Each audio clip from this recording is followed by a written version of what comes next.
You're watching the Florida Channel, a public service of the Florida Legislature, WFSU-TV, and Florida State University.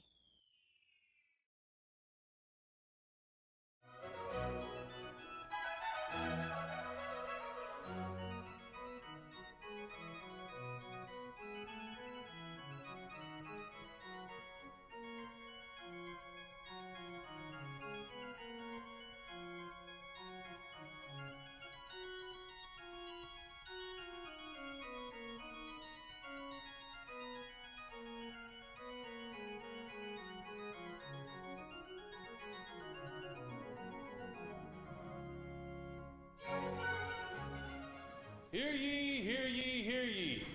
The Supreme Court of Florida is now in session. All who have cause to plead, draw near. Give attention, and you shall be heard. God save these United States, the great state of Florida, and this honorable court.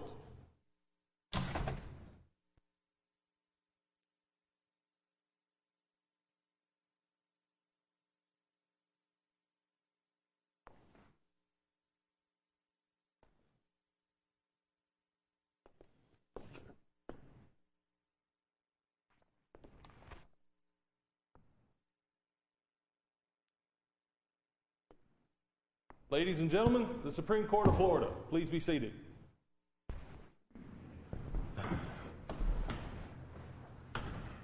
Welcome to the Florida Supreme Court. First case on our docket for the day is the reprimand of Judge William Singbush. Judge Singbush, please approach the podium.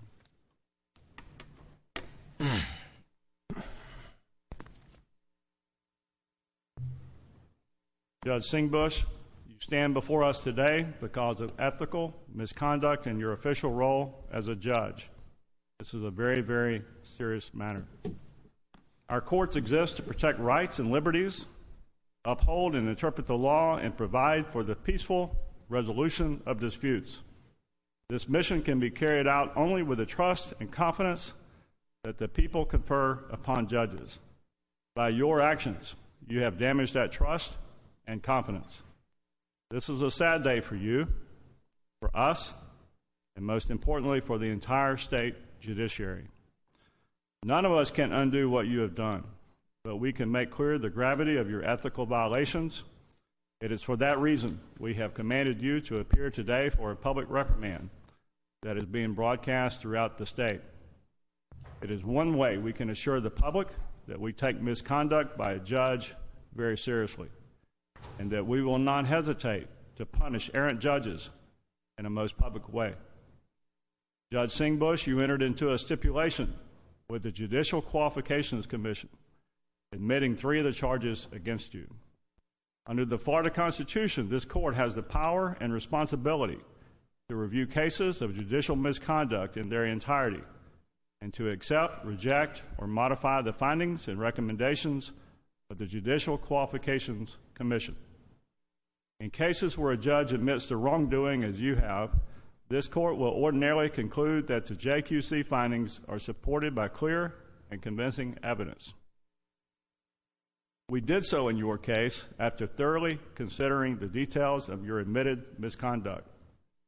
Specifically, as we noted in our opinion, you admitted to being habitually late for hearings, first appearances, and trials since your election to the bench in 1991.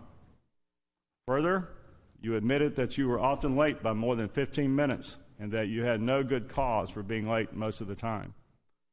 You admitted the consequences of your tardiness, inconvenience to and economic burdens on the litigants who have turned to the court for relief, their lawyers, and the judicial system as a whole. Judge Singbush, you've also admitted that in one case you made a statement in court introducing religion or religious beliefs into the decision-making process. In your stipulation, you admitted that your conduct violated 3 canons of the Code of Judicial Conduct: Canon 1, Canon 3B4, and Canon 3B8.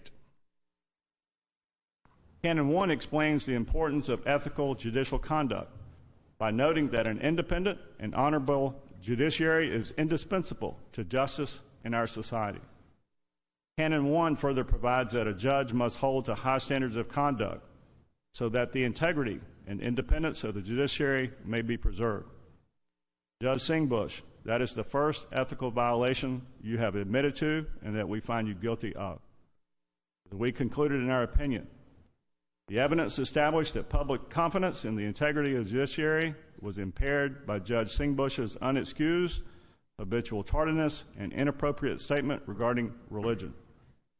Canon 3B4 states, in part, that a judge must be patient, dignified, and courteous to litigants, jurors, witnesses, lawyers, and others with whom the judge deals in an official capacity.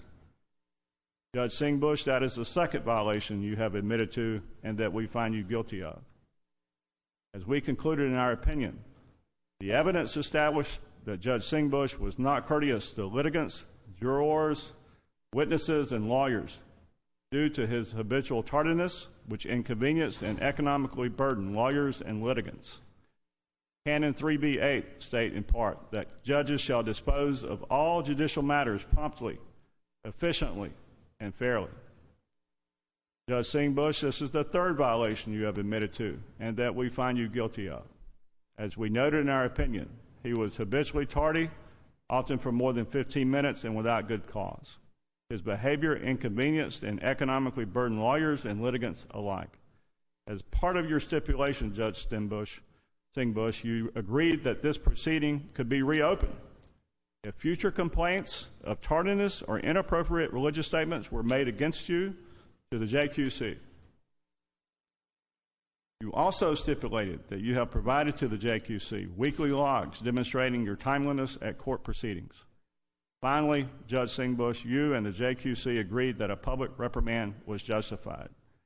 You also agreed that you would write a letter of apology to the public, your fellow judges, and the legal community, and that you would submit logs demonstrating timeliness for a year. Judge Singbush, you have recognized the impropriety of your behavior and have accepted full responsibility for your actions. In light of that, we have agreed with the JQC that the interest of judge and sound judicial administration will be served by this public reprimand, your letter of apology, and your weekly log submissions. In conclusion, you are hereby publicly reprimanded for your misconduct. You're free to leave. Thank you, Mr. Chief Justice.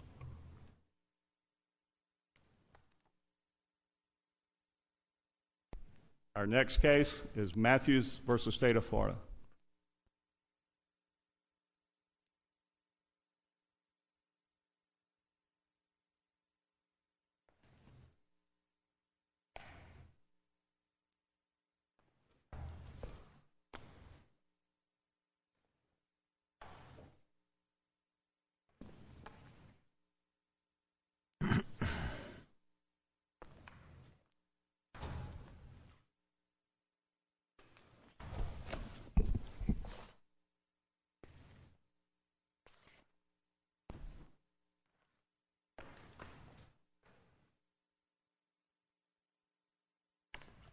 Good morning. May it please the court, counsel.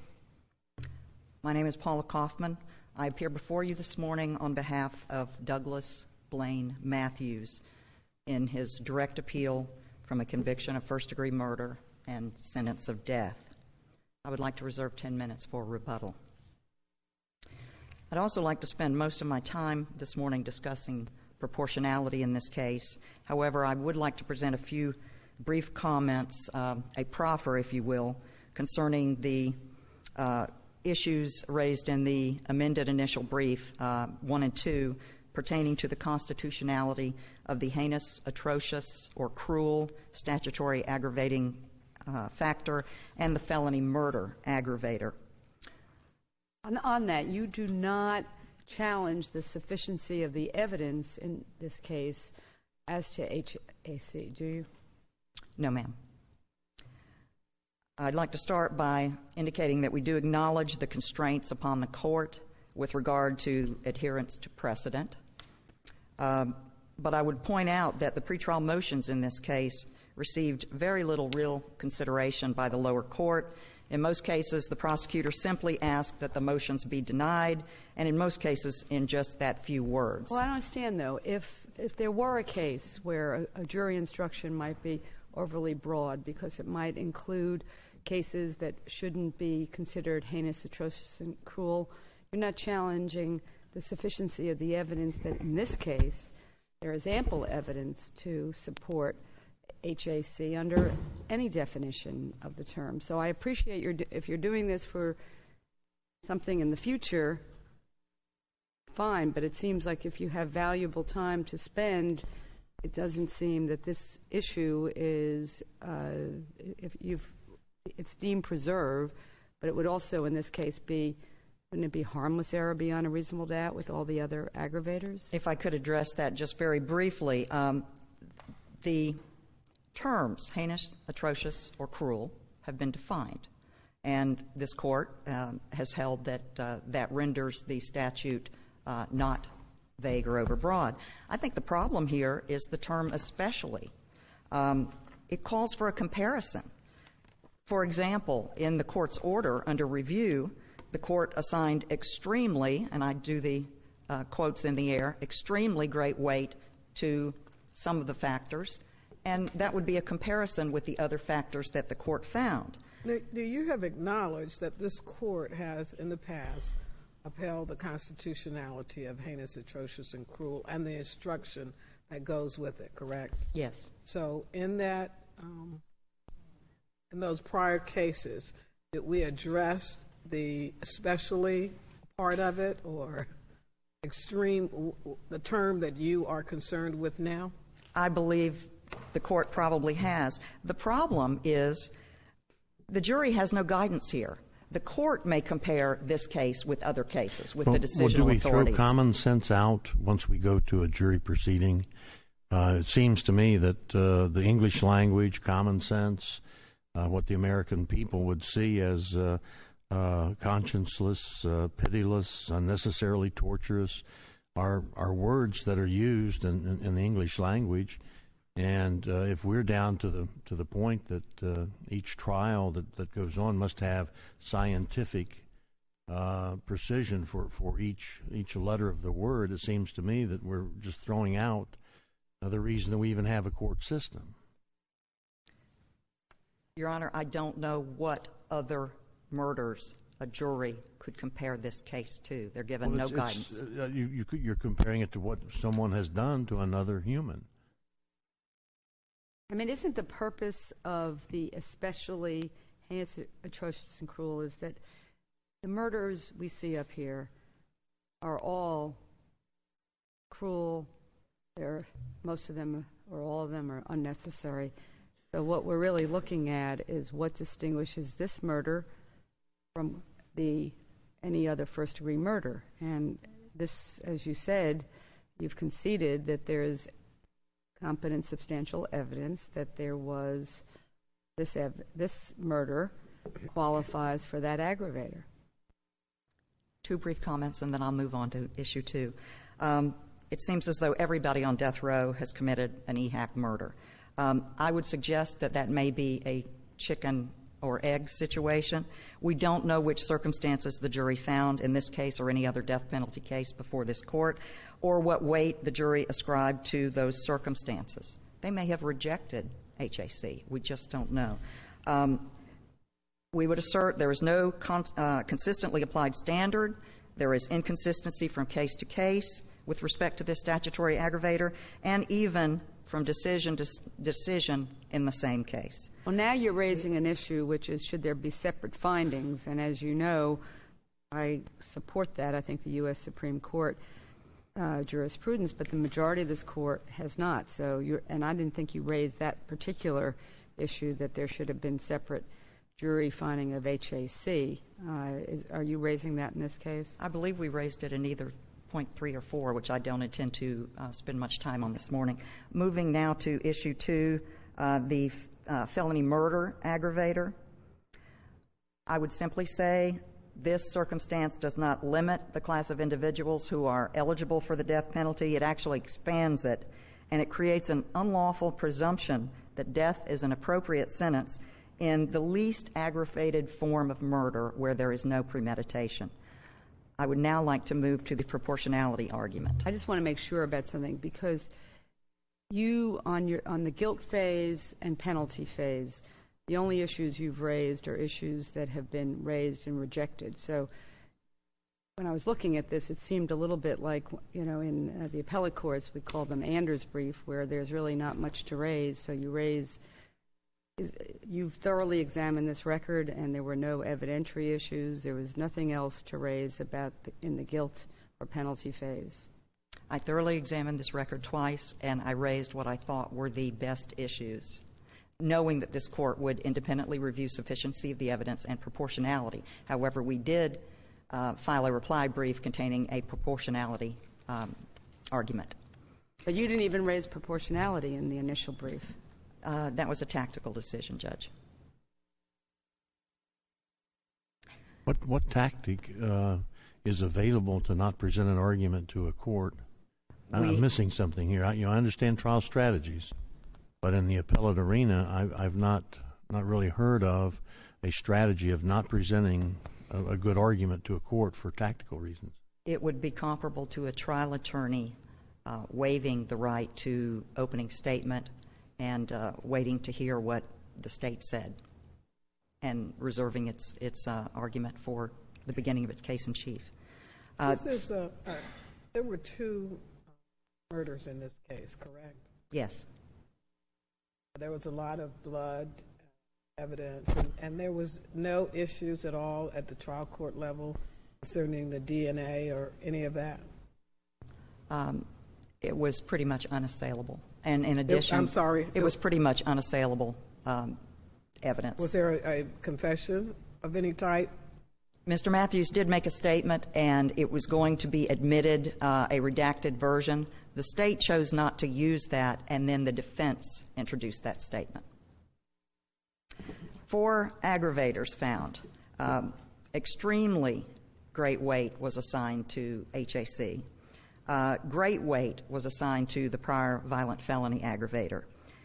Significant weight was assigned to the felony murder aggravator when combined in conjunction with pecuniary gain, and slight weight was afforded the cocaine possession while on probation, which I would assert is an indication of the defendant's substance abuse. Are you questioning the weight that was given to these aggravators? For the reasons that that we've already argued with respect to the impediments to HAC, I would say yes. But you have, if you're going to say that a particular aggravator it was improper to weigh it greatly, got to be an argument on that. You're an appellate lawyer. At least you're an appellate lawyer here. We can't just go and find the issues and then you say they're subsumed under proportionality that you didn't even raise on the direct appeal? That's exactly what I was about to say. I think this court has to analyze the nature and the weight of the underlying facts to determine whether this is an especially aggravated murder where the aggravation is not outweighed by the mitigation. Yeah, and Mr. Wagner was fleeing the apartment. He testified he saw Matthews on top of Mr. Zoller, who was begging for help, repeatedly stabbing Mr. Zoller. Is that part of and there are 2 victims in this case?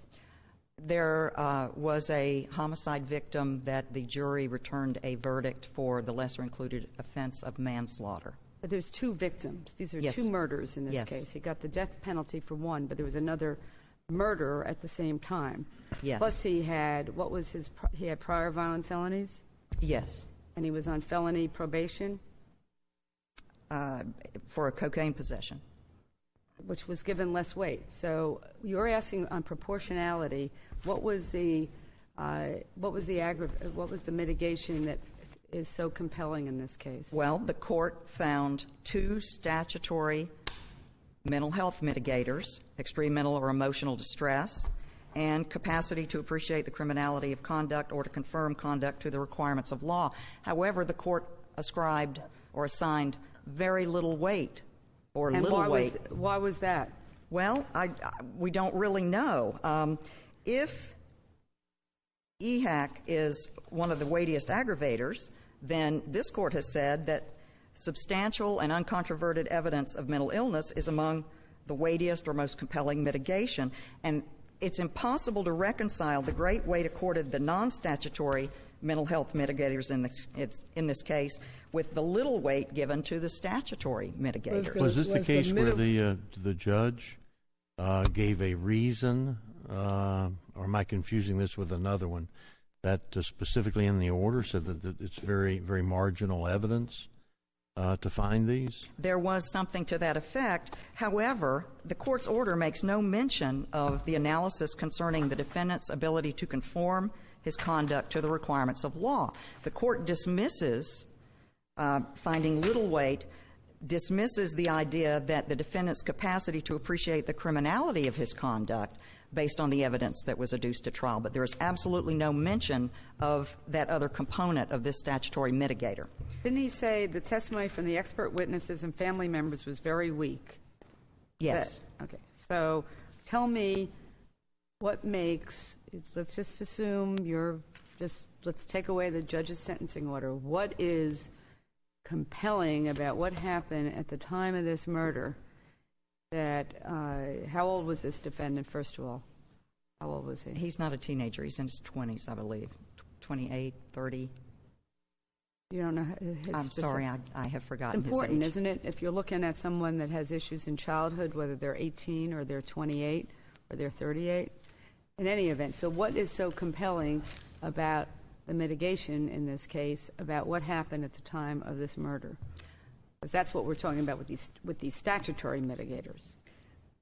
The court recognized that Mr. Matthews' mental illness contributed to these crimes. Otherwise, it would not have found and assigned great weight to two mental health Now, I'm asking non-statutory. you to tell us how the mental health mitigation that was presented in this case specifically was compelling, and the court should see that what happened in this case was a defendant really with almost no ability to control what he was doing at the time of those two murders. The history of mental health problems is uncontroverted in this case. Douglas Blaine Matthews has had impulse control problems and mental health issues since he was a child. He was in treatment for 10 years from 1994 to 2005. He also had a significant substance abuse problem and was using hallucinogenics, cocaine, and marijuana at the time these crimes were committed. There also was uncontroverted evidence concerning head injuries. He was beaten into unconsciousness with a brick as a child. He had behavioral problems as a child, was in counseling and in group homes. His mother was not able to control him. I just want to stop you there. You then, knowing there was this compelling mitigation, and therefore the court can consider a separate issue of whether the judge abused his discretion in assigning very little weight, made a decision not to raise that issue on direct appeal, because proportionality is completely different. You're saying you made a decision not to raise an issue about whether there was little weight was erroneously found. Your Honor, my reading of the cases where this court has reversed a sentence of death and commuted a defendant's sentence to life is doing the same exact analysis that I believe I'm doing now under a proportionality review. If I have made an error in failing to assign a separate issue number to this argument, Mr. Matthews, as long as he remains on death row, I know will have an opportunity to challenge my performance, and if I've been ineffective, he will get some relief. And I apologize to this court if what I'm hearing is that I'm making an argument that falls outside the issue that I have raised. No, I just simply said you were talking about that they shouldn't have given little weight, and you're giving all the reasons, but yes, you can raise that as a separate issue. If there's an erroneous assignment of weight, that's a separate issue. In addition to the head injuries, which are suggestive of brain damage when you're bludgeoned in the head with a brick till you're unconscious. Well, in this case, is that all that there is, a suggestion and not expert testimony, medical records neuropsychological testing with regard to brain injury? Actually, there was an expert at the penalty phase who did the neuro testing. Is this what the trial judge found to be extremely weak? Is that what that's in reference to, or share with us? Share with us. So. You're making the argument. I'm trying to understand so we can see the evidence that supports that. Despite the school records showing evidence of a conduct disorder, that's not even mentioned in the court's order. The behavioral problems, the head injury, and the substantial substance abuse, I would argue the court chose to determine that these were non-statutory mitigators that go to mental status. So we have the court ascribing little weight to the statutory mental health mitigators and then assigning significant weight, great weight, or some weight to a total of 10 non-statutory mitigators. But when you look at some of the evidence that was presented here, you have, I believe, a psychiatrist that talked about how this gentleman he knew right from wrong. He had the ability to control his actions. I mean, if that is the case, then why not? What's wrong with what the kind of weight the trial judge gave these, in light of that kind of testimony? With all due respect, the court specifically found that no evidence had been shown that the defendant did not have the capacity to appreciate the criminality of his conduct. There is no reference whatsoever in the court's order to any determination made by the court to the defendant's ability to conform his conduct to the requirements of law. Was there testimony to that effect? The evidence that was submitted had to do with the behavioral problems as a child, the counseling, group homes, a reference to conduct disorder, and the fact that the defendant was... So there was no testimony from anyone that said that he had the ability to abide by the law and not commit this murder? I can't think of who offered it at the moment. I could be mistaken, but I don't recall. In addition to the 10 circumstances that we believe should have been considered in conjunction with the statutory mental health mitigation, there were 28 other factors that the court purports to have given slight weight to.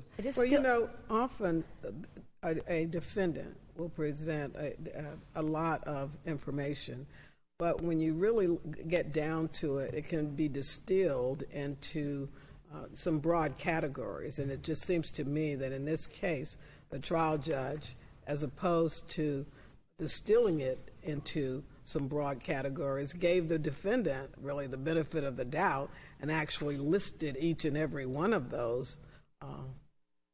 So it seems to me he got the best of the mitigation that was presented. Perhaps with respect to the 28 that were given slight weight. However, it's our contention that the 10 that still were non-statutory should have been recognized as contributing to ascribing greater weight to the statutory mental health mitigators. I see the ones you're talking about is a long history of mental health problems, and that he was treated from 1994 through 2005. Now, and those are valid non-statutory mitigators.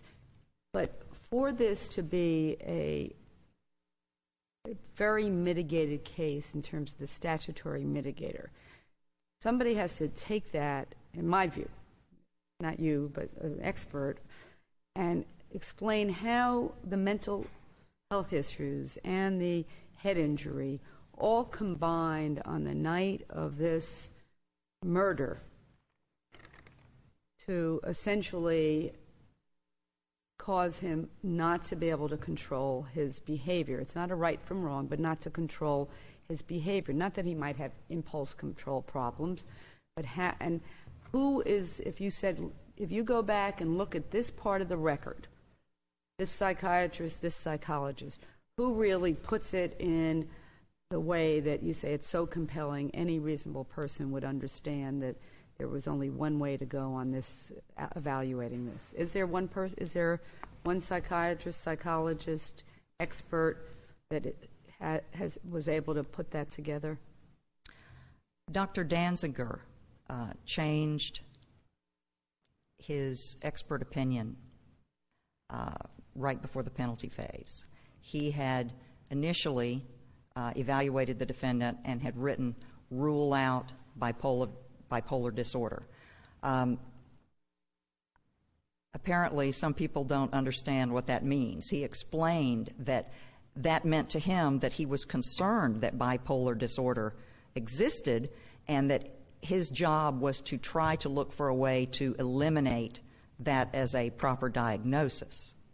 The reason he had not been able to rule out... Yeah, I'm not getting... You're in, I guess, whatever your rebuttal is. Usually I think if somebody can point to it, I hear, yes, Your Honor, it's right here on page this of the record. Here's what he said. You're saying what Dr. Danziger didn't say. So what can you get to? What is it? Is that he the person that we should look to his testimony to say he put it all together? What I am intending to say is that at the penalty phase, he appeared to change his testimony because there had not been that diagnosis previously. He explained that the diagnosis had not been given because he had never seen Mr. Matthews in a manic episode. His testimony at the penalty phase was that he now believed that Mr. Matthews suffered from bipolar disorder, which is a condition that this court has found to be extremely mitigating in a number of decisions. Did I understand the court to say that I'm already in my rebuttal time? Yes, you are. You have 7 minutes remaining. I'd like to reserve that time. Thank you.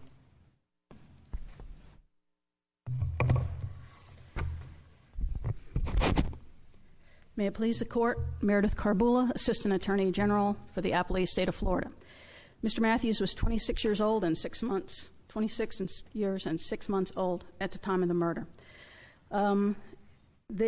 Danziger testified that Mr. Matthews knew right from wrong at the time of the murder, that he could choose to obey the law but didn't, and that's on page 2379, 2380 of the record. Is there anything else that he offered? I mean, the right from wrong, as we know, isn't that the insanity standard? I mean, the issue is, did something precipitate him basically losing it for this 5 minutes or 10 minutes that he then, right after, realized, what did I just do? You know, sort of like the cases where we have found that to be an extremely powerful mitigator.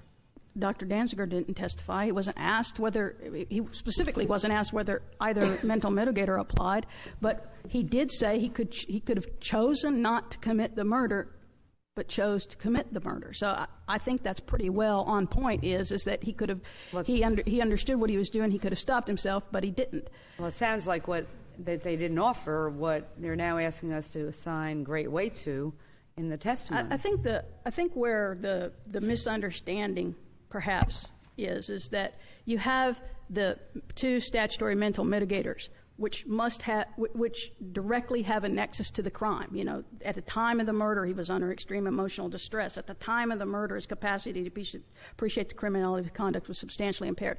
Those have direct nexus to the murder. So the fact that he gives little weight to those and more weight to just general statutory or non-statutory mitigators, which he's required to consider, it's not inconsistent whatsoever. No, I agree with you. I just was wondering whether the judge ignored, because we're talking about if there was unrebutted testimony, did a psychiatrist, psychologist, expert say, how was it at the time of the murder, based on all his mental illness and whatever else, his drugs, and that he lost it. He couldn't control what he was doing. That I'm assuming now that it's not in this record. Well, Dr. Danziger did testify during his testimony that Matthews had, in the days and weeks before the murder, had used drugs heavily. That when someone has mental problems, combination with drugs, that's a very bad combination. And if one is mentally ill and under the influence of substances, it certainly can affect your judgment and reasoning. What actually happened? I mean, I understand that there's two murders, but what did happen? Okay. I mean, what was leading up to it? Was this a drug issue? It is a drug issue, yes. Ms. Trujillo, the first victim who was killed first, ran basically a trap house, which is where people go and they sell drugs out of. What did you call it? A trap. It's a trap house. Right, and that's people go and they sell drugs from the house. And so Justin Wagner was a drug dealer, admitted drug dealer. He was the eyewitness to the murder of Kurt Zoller. He testified that he and Matthews were over there at Mr. Trujillo's house, that Matthews and Mr. Trujillo were in the back bedroom for a period of time. He was chilling on the couch, and that at some point, Ms. Trujillo called Mr. Zoller back to the back bedroom, and according to Mr. Wagner, her voice was fine. There was no indication of any kind of distress. At some point, do we know what they were doing back there? Was it they doing drugs? Were they? I don't know. I know that Mr. Trujillo's. There was no testimony on what. There was no testimony. Mr. Wagner always remained outside. He did not know what happened in the back room, but cocaine was found in Mr. Trujillo's system, as was alcohol, and cocaine was found in Mr. Zoller's system. After Mr. Matthews came, Mr. Zoller went back into Mr. Trujillo's bedroom. Sometime shortly thereafter, the time wasn't exactly clear of how long they were back there. He heard everyone freaking out and heard yelling, screaming. He wasn't sure who was screaming, and banging. At that point, Mr. Zoller ran out of the room with Mr. Matthews chasing him, stabbing him repeatedly, and Mr. Wagner left his drugs in the house and fled. And then when the paramedics arrived, or when the police arrived to the scene, they found Mr. Zoller sitting outside Mr. Trujillo's apartment. He was sitting down on the ground. He was covered with blood. He was gushing blood. He wasn't responsive to commands. When they went in, they found Mr. Trujillo's body in the back bedroom, sort of hidden. Her face was covered with a pillow. She was covered sort of with the blankets. They didn't really know immediately that it was a body. And when they went back outside, Mr. Zoller had died from his wounds. And so that's... But it looked like someone had covered up the first victim? That's not really clearly established. What it was is there was a pillow over her face, and she was amongst the blankets. Almost the policeman on the scene said she almost blended into the blankets. So when they were first there, the police had to stand there a few seconds to even realize that there was a body on the bed. I mean, so she was alive with a few minutes before she calls for him to come in? Clearly. Because Mr. Matthews killed Ms. Trujillo in Mr. Zoller's presence. There was a scream, and Mr. Zoller ran from the room. At some point, Matthews took Mr. Zoller's wallet. There was no blood on the wallet, which is indicative of that he robbed him back in the back bedroom. And then when Mr. Wagner saw Mr. Zoller and Mr. Matthews again, Mr. Matthews was chasing Mr. Zoller through the house, stabbing him repeatedly. The medical examiner testified that he had 24 stab wounds to his head, face, chest, back. And the medical examiner also testified that the stabbing wounds to both victims was somewhat unique in her experience, that there's generally not that many stab wounds to the head and face, where in this case there were. Mr. Trujillo was stabbed 8 times, and 3 What does that indicate? She thought that was somewhat unusual modus operandi. Well, she didn't say MO, but I mean it's sort of an unusual pattern of stabbing, which is of course indicative and evidence that the same person stabbed Mr. Trujillo that stabbed Mr. Zoller. Because Mr. Matthews' defense at trial was Zoller stabbed Trujillo, came out, attacked him, and I'd like to point out that Mr. Trujillo is 5'1" and 94 pounds. Mr. Zoller's 5'5", around 174, and Mr. Matthews is 6'3" and somewhere around 250. Now, he testified at trial that he was at 209 at the time of trial, 6'3" and at 209, but Detective K put him closer to 250, 260. So there's a significant difference in the height and weight of the two victims and Mr. Matthews. In fact, the medical examiner testified that the strikes in the head to Mr. Zoller's head fractured his skull in 2 places and broke the tip off of the knife into his head. And Mr. Matthews' statement to the police was that it was Mr. Zoller who attacked him. He managed to wrestle the knife from his hand, and then thereafter he was swinging it to keep Mr. Zoller away from him. Well, if he was swinging it, Mr. Zola ran into it 24 times, including in his head and his eye.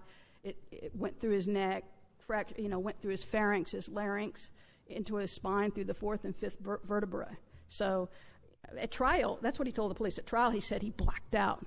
When he said, and I think he made a comment in his brief to snapped. Well, Mr. Matthews testified at trial, contrary to what he told the police, that he was, swinging the knife to defend himself, that he doesn't remember anything about the murder. He blacked out. So, that all that evidence came in. And when you and actually his statement that he was self-defense really belies this idea that if he lost it, would have, rather than try to come up with something that was actually not true based on the facts of the case. He probably should have said Mr. Wagner killed both of them, but he didn't think of that. I think when you go back to this order on the mitigating factors, the trial judge carefully analyzed this. Again, we've got evidence. We also have evidence, and this court has consistently looked at the capacity to appreciate the criminality of conduct of what sort of things the defendant does afterwards. We have very deliberate conduct. He goes and he gets rid of his shirt. He gets rid of the wallet.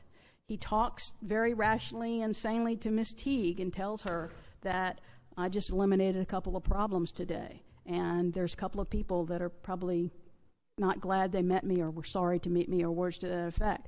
He gets rid of the murder weapon. He tells the police he dropped the murder weapon inside Miss Trujillo's home, but then the murder weapon is never found. While Mr. Wagner's testimony is corroborated by the fact that he said he was so scared, he left his drugs there, which means he's probably pretty scared. And the second is he was so scared he threw his alcohol cup away right by the door when he fled. That alcohol cup was there. The defendant's claim is threw the knife away was not corroborated by the evidence. So he took a fairly good deal of deliberative conduct after to cover up his crime, and he had a conversation with Miss Teague on the porch of Miss Teague's home when all the police and the helicopters were coming. How soon after the actual crime was that Miss Teague saw him in what would seem to be a pretty organized state? Seems very, very fairly shortly after, because Justin Wagner saw him at Miss Teague's home shortly after the murder.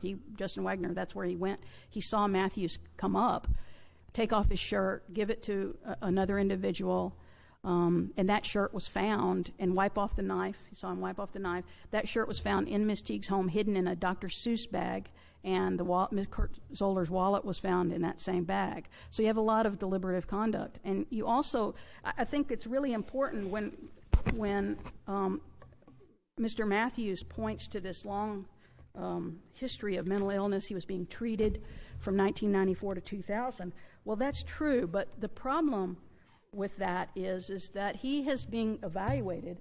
His mother is taking him to Forsyth Stokes Mental Health Center since the time he was young, because he's acting up. He's violating the law. He's defiant. He's stealing. He's breaking into people's cars. He's breaking into people's cars at church in the garage. He's expelled from school for stealing. He's serving in school suspensions. Early on, he was diagnosed with ADHD, but it was inattentive type. So he's also diagnosed ultimately with dysthymic disorder, which is a chronic depression that's less serious than major depression, but more chronic. And he is ultimately placed on Prozac. But his whole history, quote unquote, of mental health issues are because he's violating the law. That's why he's put into a group home, which he's expelled from because he's charged with shoplifting and trespassing. That's why he's sent to jail. He goes to a wilderness camp for kids with behavioral problems. When did this start, his history of acting out? How old was he? His mother said that she had noticed his conduct has been getting worse since age 7. When was he hit in the head with the brick? That was sometimes later in his teen years. I want to say somewhere maybe when he was 15, 16, 17. It wasn't exact. I don't recall exactly when that happened, but it was a fight with a drug dealer. So it's not like he's walking along the street innocently and he gets hit on the head with a brick. He's in a fight with a drug dealer, and the drug dealer gets the better of him.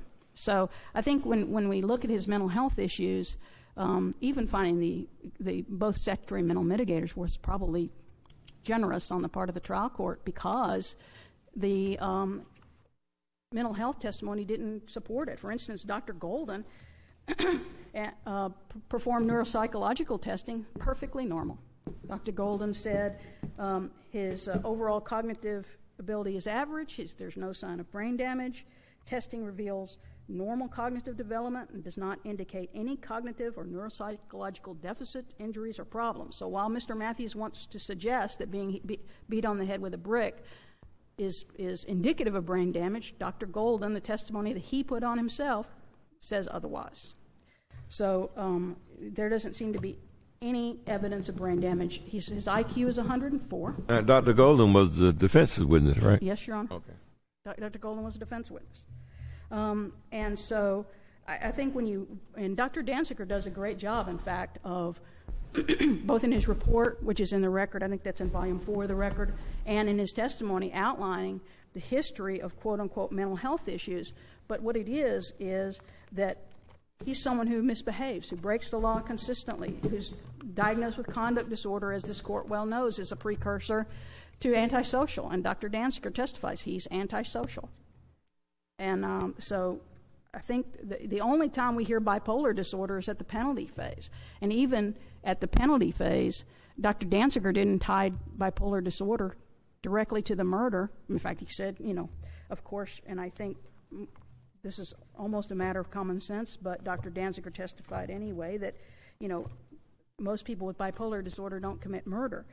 But where he was first diagnosed with bipolar disorder was after the murder, at the penalty phase, and even Dr. Danziger said he still hadn't seen him in a manic state, so that was still his hesitation. He thought Matthew's description of his own symptoms fit bipolar disorder best, but he had to hesitate because he still hadn't seen him in a manic state, which is a prerequisite to a diagnosis of bipolar disorder. So I think that this, it sounds very compelling on its face that he's treated from 1994 to up to the time he's 23 years old for mental health. But what you see is that a mother desperately trying to get her son, who's engaging in lawless behavior and defiant behavior and getting suspended from school for fighting and stealing, find out what's wrong, and something must be wrong. But what we know is wrong is that he's simply a kid who, despite efforts at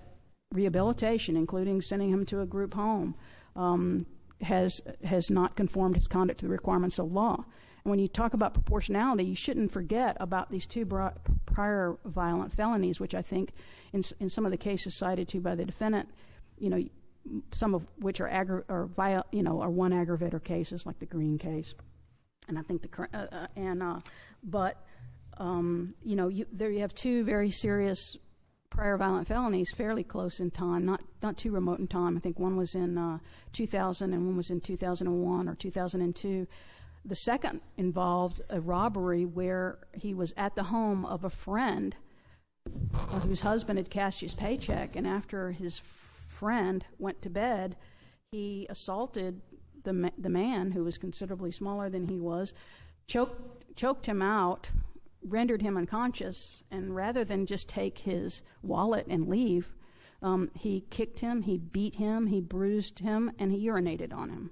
And the jury heard that. So we have a fellow who's engaged in violent conduct at least since 2000.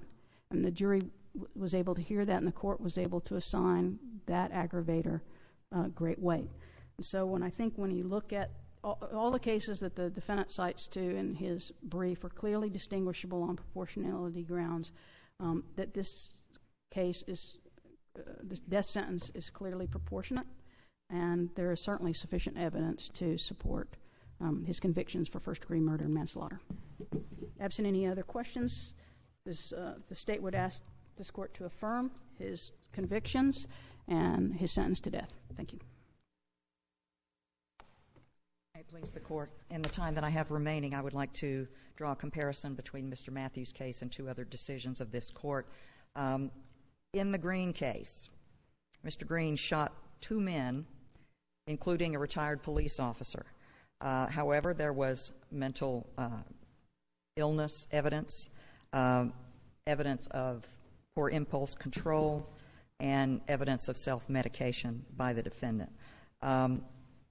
This court cited Green in distinguishing its decision in the Bright case, which opposing counsel cited as supplemental authority. The main case that I'd like to rely on is the Oford decision from 2007. This is an absolutely brutal murder. The defendant killed his own wife, hitting her repeatedly in the face with 50 blows from a claw hammer. HAC was clearly found. The defendant in that case also suffered from bipolar disorder. This was a unanimous jury recommendation in favor of death. The mental health mitigation was determined by this court to be compelling, despite the defendant's own assertion in his case that he could fool the mental health experts any day of the week. That evidence then would have been controverted, but this court still elected to reverse the death penalty and impose a life sentence. I would suggest in closing that many slight weights can tip a scale. This is not a counting process. We understand that. It's a weighing process. And many slight weights can tip a scale. If you start applying any significant weight, that side is going to reflect that change. Even without the conviction and sentence of death for the murder of Mr. Zoller, Mr. Matthews will serve a total of 20 years consecutive to his life sentence, not even taking into account what this court does with this case. This is not one of the most aggravated murders this court has seen. It is not the least mitigated murder this court has seen. A life sentence will suffice in this case. Thank you. Thank you for your arguments. The court will be in recess for 10 minutes. Please rise.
All rise.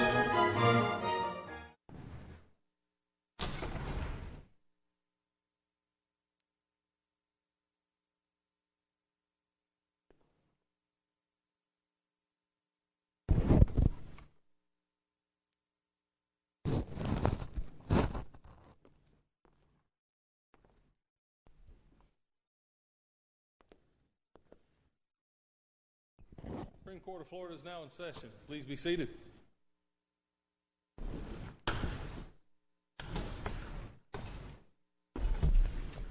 Our next case for the day is the reprimand of Judge Katherine Nelson.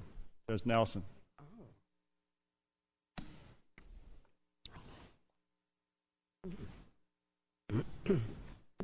Judge Nelson, you stand before us today because of ethical misconduct in your official role as a judge. We have commanded you to appear for a public reprimand that is being broadcast throughout the state. It is a very, very serious matter. Our courts exist to protect rights and liberties, uphold and interpret the law, and provide for the peaceful resolution of disputes. This mission can be carried out only with the trust and confidence that the people confer upon judges. By your actions, you have damaged that trust and confidence.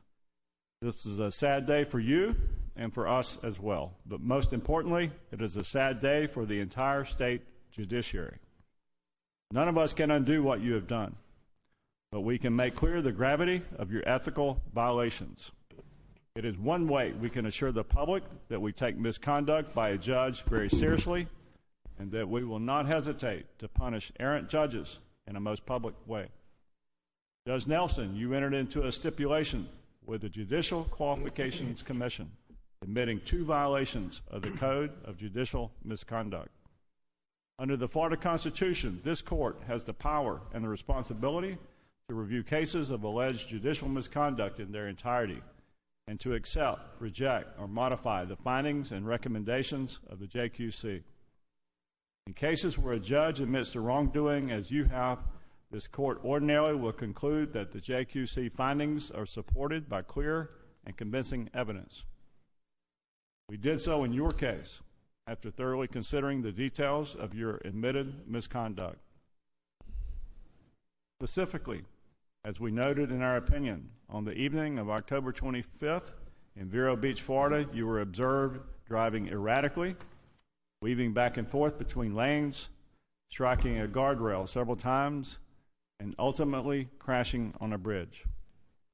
You stipulated to this, your first charge of driving under the influence. Your stipulation with the JQC also noted that you did not cause any personal injury or damage to property of others, and that you entered a guilty plea to driving under the influence and were sentenced accordingly. In your stipulation, you expressed regret and apologized for your actions. You also acknowledge that your actions have the result of lessening the public's confidence in the judiciary. You accepted full responsibility for your actions, which constituted violations of 2 canons of the Code of Judicial Conduct. Sought counseling and have agreed to continue to undergo counseling. You do not contest the findings of the JQC or its recommended discipline of a public reprimand. We note that the JQC concluded your conduct was an isolated incident and does not demonstrate an unfitness for office. Nonetheless, the JQC found, and we agree, that your actions violate Canon 1, Canon 2A of the Code of Judicial Conduct, and consequently harm the system of government under law. Canon 1 explains the importance of ethical judicial conduct by noting that an independent and honorable judiciary is indispensable to justice in our society. Canon 1 further provides that a judge must hold to high standards of conduct so that the integrity and independence of the judiciary may be preserved. Judge Nelson, that is the first ethical violation you have admitted to and that we find you guilty of. This is a serious matter. As commentary on this canon notes, and as we cited in our opinion in your case, violation of this code diminishes public confidence in the judiciary and thereby does injury to the system of government under law. Canon 2A states that a judge must respect and comply with the law and shall act at all times in a manner that promotes public confidence in the integrity and impartiality of the judiciary. Judge Nelson, that is the second violation you have admitted to and that we find you guilty of. As we cited in our opinion, commentary on this canon explains that irresponsible or improper conduct by judges erodes public confidence in the judiciary. Judge must avoid all impropriety and appearance of impropriety. Prohibition against behaving with impropriety or the appearance of impropriety applies to both the professional and personal conduct of a judge. Judge Nelson, you have recognized the impropriety of your behavior and have accepted full responsibility for your actions.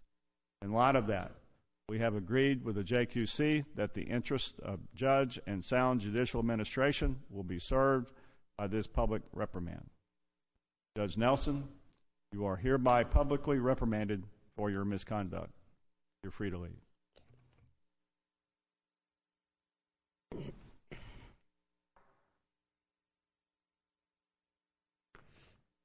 Call the next case, Bowen versus State of Florida.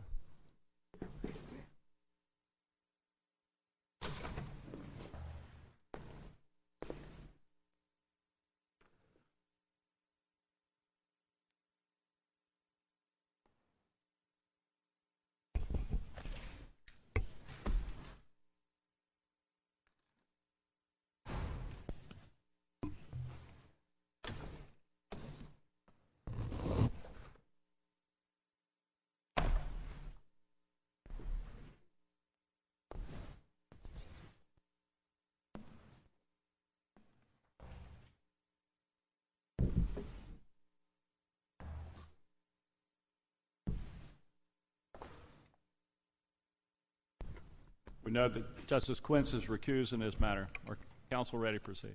Yes, Your Honor. May it please the Court, my name is Dvoro Brookheimimer. I'm here representing Mr. Bolan. There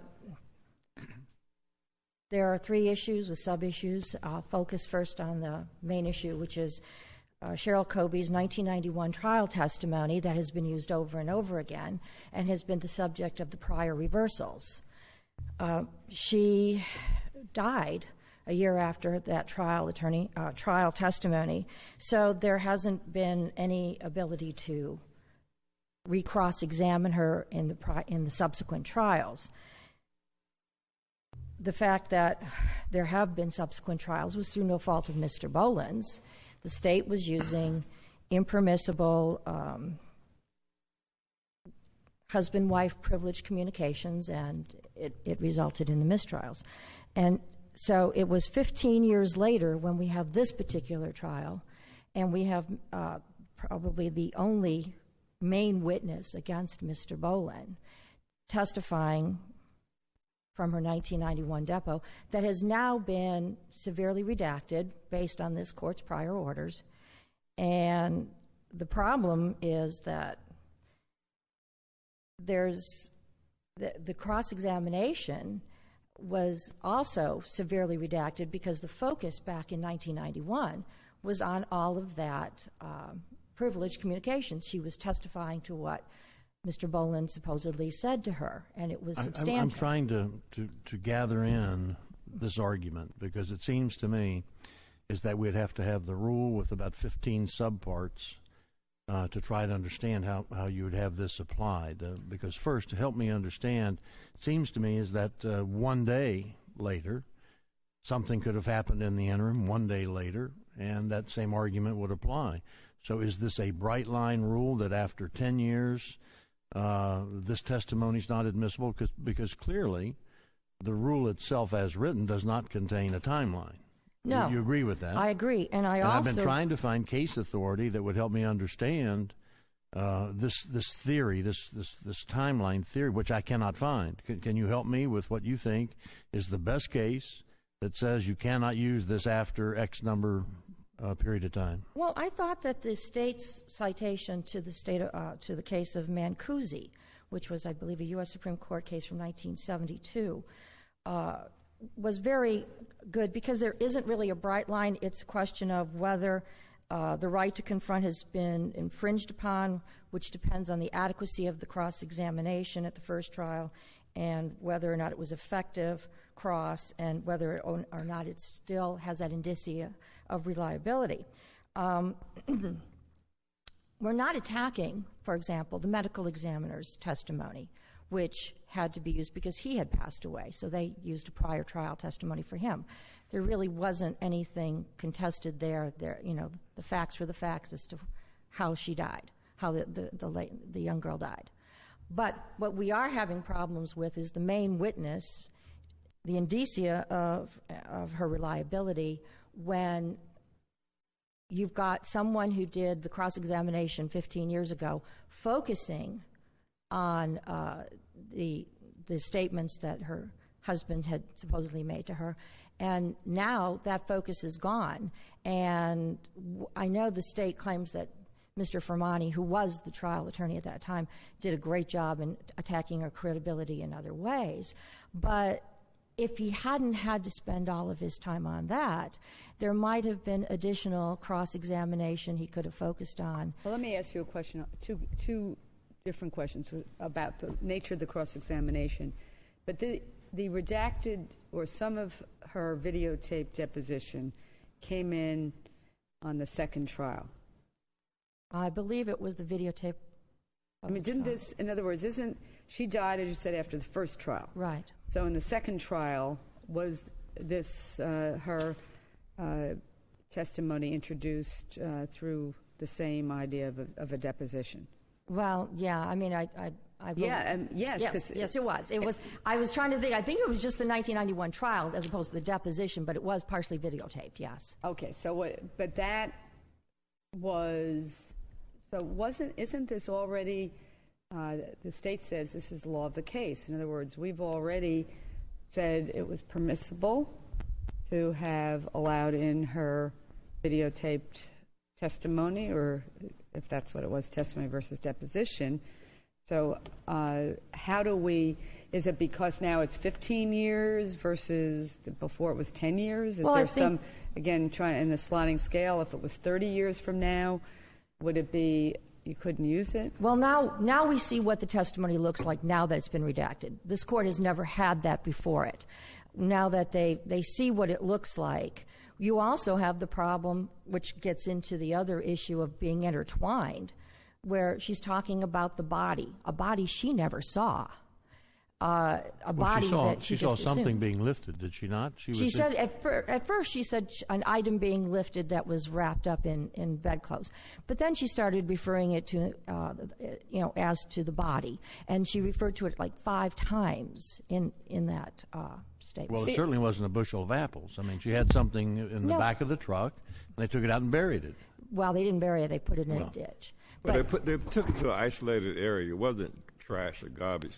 And he made sure that nobody, he according to the testimony, that nobody else could see it from the road. So right, it was something that he wanted to.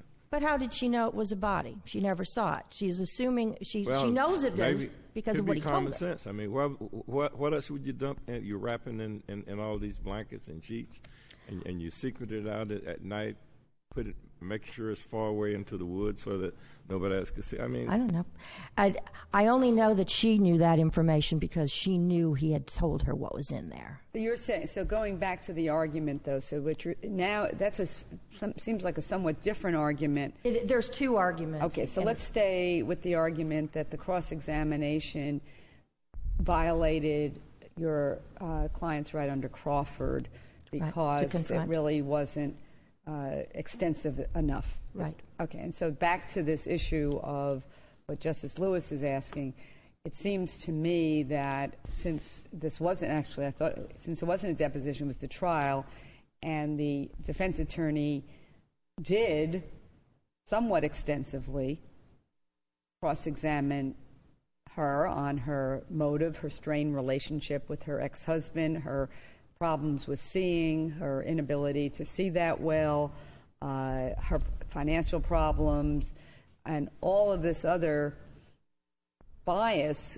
What it seems to me you would want to point to something else that she should have been cross-examined on that would have completely destroyed her credibility. In other words, if you had known then that she was going to die and that this part wasn't going to come in, what we would have been able to cross-examine her on was what?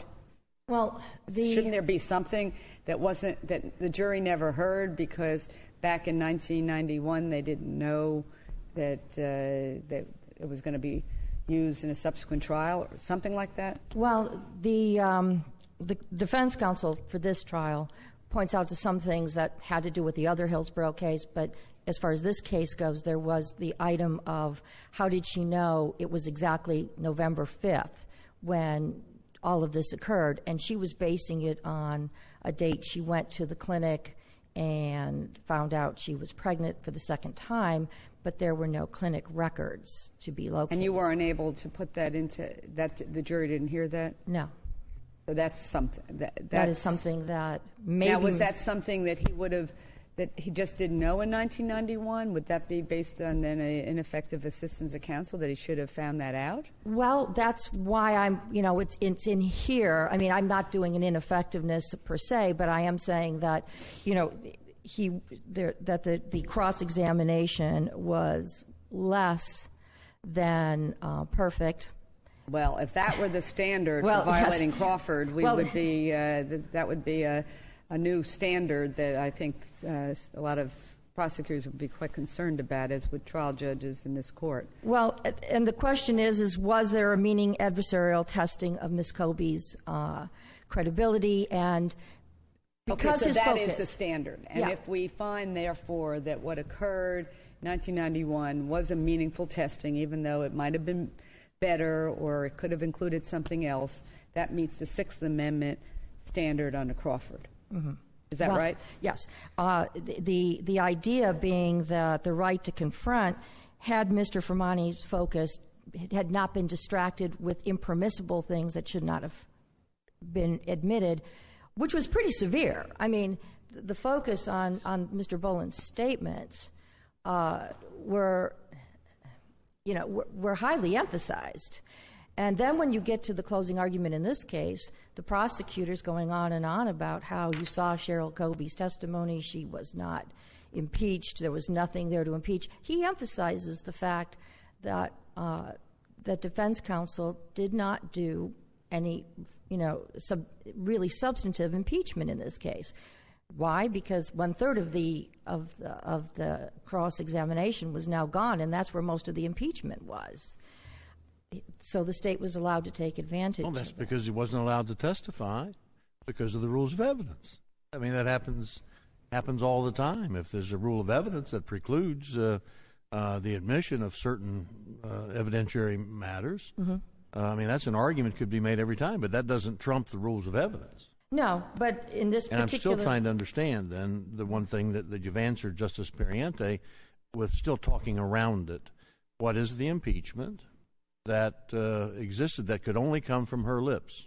Well, other than the incident being focused on 11/5, which is the date that Ms. Collins disappeared. Well, why were you precluded from going to whatever clinic or finding whatever records? It was a lack of records. They could not find any records. Well, I mean, is that so? I mean, that doesn't... Unless, I suppose, unless they put on every clinic, records custodian in the area to say, do you have any records? So there is no impeachment then. You don't know whether there's impeachment or not. Well, if they were to ask Ms. Kobe where was the proof that she visited a clinic on that day and why she was able to focus on that day as being so special, she could have, her friend couldn't really focus on that day. She didn't know which day in November it was, but she knew it was the day that her friend was found to be pregnant, that they met at this coffee shop or whatever. So the date becomes important, and that was the focus of what could not be impeached, at least at what was presented at this trial. There could be other things. I think what it gets down to... How do you reverse a trial because there could be other things? Well, I have no idea what... You're a wonderful lawyer, but please tell me how that can happen. Well, if the idea being that no one else could ever get to, talk to this woman and cross-examine her again, ever. Well, that's in every case that there's a death. There's a death. But in this particular case, her testimony was crucial, and... That's in every case also. Sure it is, civil or criminal. If you have a witness whose testimony is going to be admitted and it is relevant evidence, then that's part of that trial. Yeah, but there's relevant and there's crucial. Her evidence that came in before caused two new trials. But now that was, I guess didn't she become less crucial with all of the testimony that the state considered to be crucial redacted? It seems to me that in terms of the guilt, she became a less important witness. But, again, I think the problem you have, and you are an excellent appellate advocate, is that the Sixth Amendment argument that you're making just seems that it is, when you have a witness who was cross-examined, which is that is the most important thing, and cross-examined in what appears to be a competent way, I just don't see how you get to either a due process or a Crawford violation of a constitutional violation. And we really can't point to an error that the trial court made and we said in the last appeal, this evidence is going to come in. So if the judge had said it couldn't come in, I think there would have been a cert by the state to say, of course it's coming in. You said it's coming in. Mm-hmm. Well, I'm sorry I couldn't persuade you on that. But then we get to the second aspect, which is what she saw with what she heard being so intertwined that there is no way to separate it out, and that the marital privilege should include acts as well as what you hear, gestures, what was written. But now, is that two different things? Because on the second part, which is that observations are not covered by the marital privilege, we clearly held in the second appeal that those observations were admissible. Do you agree with that? Oh, yes. Now, the issue of it being so intertwined, there was nothing meaningful. In other words, she couldn't have made observations without having heard from him. That seems to be something. Was that raised in the second appeal? That I don't know. I do know that Mr. Perry, for the first time, was able to look at a transcript and see what was there after the redactions and say, well, she's talking about a body. She's talking about seeing blood, seeing her sheets. This is a woman who's legally blind, can't see at night, can't drive, and yet she's describing the color of her sheets in pitch black. And that was cross-examined even from the first time. That's what I was. Well, that she was legally blind, that it was dark. That all came out in cross-examination. Well, the fact from that outside part. And doesn't that actually make the state have a more difficult time? Because now the state doesn't have. Well, she also heard it, and that buttressed it. Now it looks like she had a motive, maybe, to testify against her ex-husband. She really can't see, at night. She's telling us, and so she's becomes a much more impeached witness, which is helpful for the defense. Well, Yes? except that she's talking about all the blood that she saw in the house, like a spot of blood on the carpet in the bedroom, some blood speckles on the Well, that was based, if she saw blood, was that based on what her husband told her, or that she's actually observed it? Well, considering her conditions, I think it's a good argument that she would not observe these things if she hadn't been looking for them because of what her husband told her. I mean, a spot of blood is not a pool of blood. It's, we're looking for small things that she normally wouldn't have been looking for. So you're sort of making a fruit of the poisonous tree argument that but for the statement, she wouldn't have been looking at it. But I think we, again, seem to have covered that when we said the observations that she made would be admissible. Well, the court said that, but they didn't know what the final product would look like until this trial. So what I'm saying is that this issue is now ripe. It is now here before the court, and that this court's decision in Curlin in 1977 should be revisited and changed. Just does that mean you're saying in plain English we should recede from precedent? Yes. It happened in Crawford with Ohio versus Roberts. Well, that's the I mean, I know they did that. They did that, but anyway, I appreciate that. That's my argument. That's your argument. Okay. Well, I definitely want to get to the last issue too. So I'm going to just make a few comments on the suicide letter.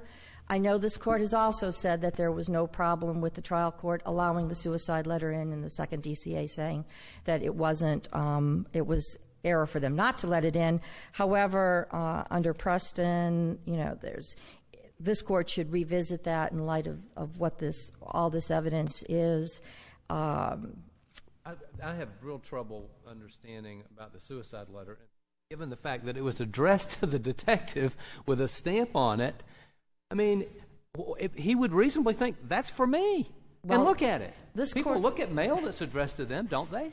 This court had said in the prior opinion, because he hadn't turned it over it's like it hadn't been posted yet, so therefore he had not voluntarily relinquished it to Captain Corporal. His title keeps changing, so I just refer to him as Terry.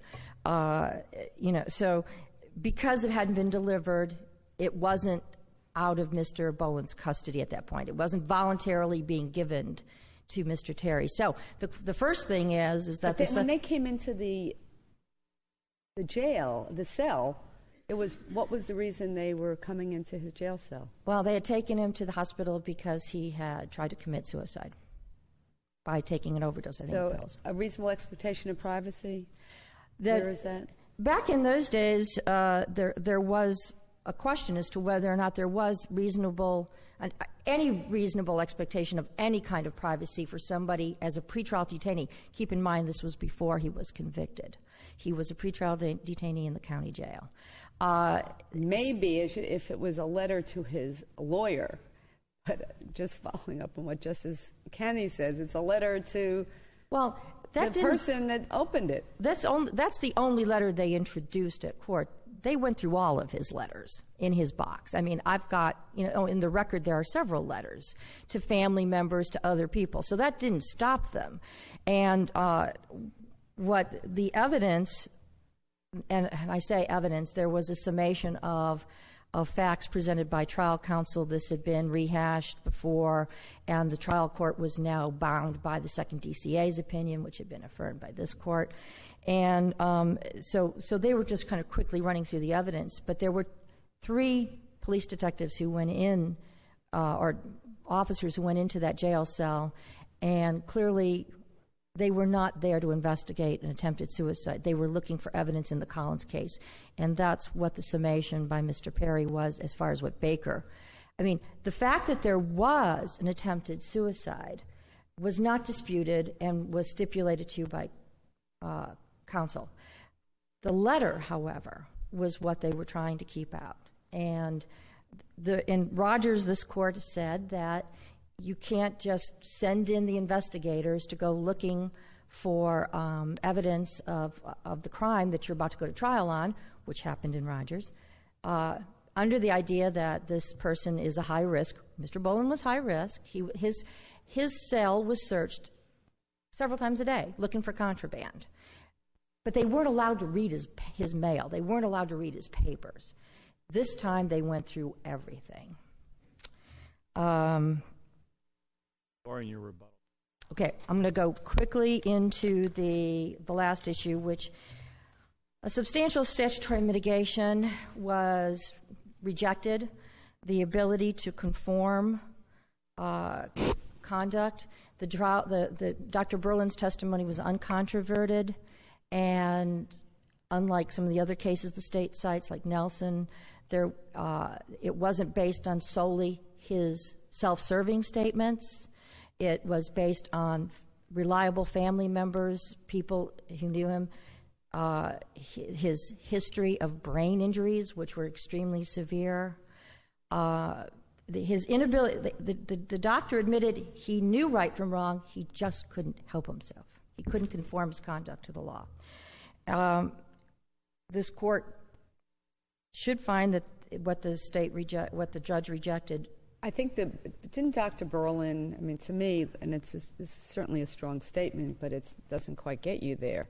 The evidence that I have suggests that there was a substantial impairment. He did recognize the criminality of what he was doing, but that the effects, at least in a substantial part of this mental illness, particularly the manic part, would make it difficult for him to resist appropriate and illegal impulses that would affect his ability to conform his behavior to the requirements of law. It seems that it's certainly stronger than in this case we just heard, but I don't know that that quite gets you there as far as the very findings for this statutory mitigator.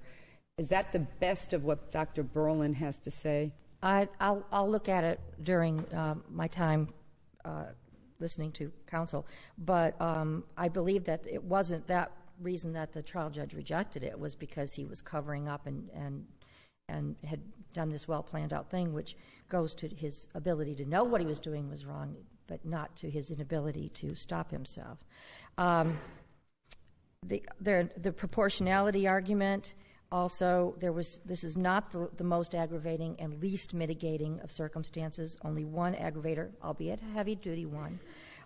There was a lot of mitigation.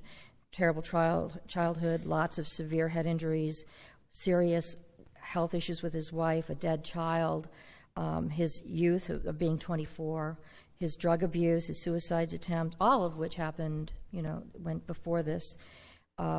His very poor, minimal education. He was very poor and he had minimal education.